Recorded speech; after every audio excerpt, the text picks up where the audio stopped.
বন্ধুরা, আমি আজকে আপনাদের লোটে মাছ একটা নতুন স্বাদের করে দেখাচ্ছি। লোটে পাতুরি কলা পাতায় বেগুন নুন হলুদ মাখিয়ে ভালো করে ভেজে নিচ্ছি। লোটে মাছের মধ্যে হলুদ লঙ্কা নুন দিয়ে মেখে রাখছি। এদিকে বেগুন ভাজাটা তুলে নিলাম।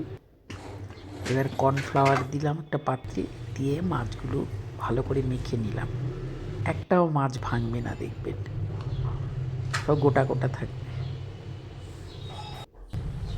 মাখিয়ে নিচ্ছি। আপনারা শুধু খেয়ে একবার দেখবেন। যারা আমার চ্যানেল নতুন দেখছেন তারা সাবস্ক্রাইব করবেন, কমেন্ট করবেন।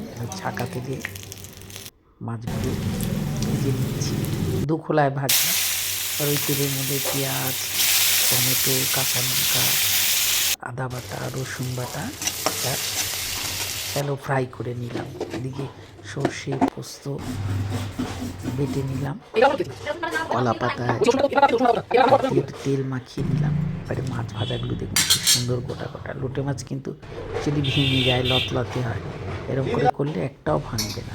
বেগুন দিয়ে দিলাম, ওপর থেকে টমেটো, পেঁয়াজ, কাঁচা লঙ্কা ভাজাটা দিয়ে দিলাম, আদা রসুন। আর এদিকে হচ্ছে সর্ষে পোস্ত বাটাটা,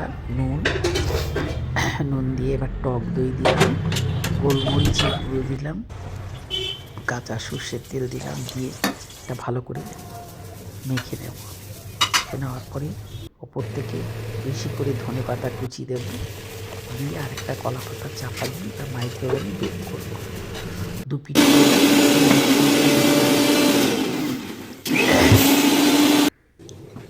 হয়ে গেছে আমার কলা পাতায় লোটে পাতুরি। শুধু খেয়ে দেখবেন একবার, গরম গরম জাস্ট জমে যাবে।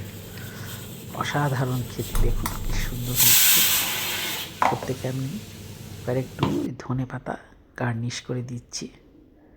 দেখুন কি সুন্দর দেখতে লাগছে।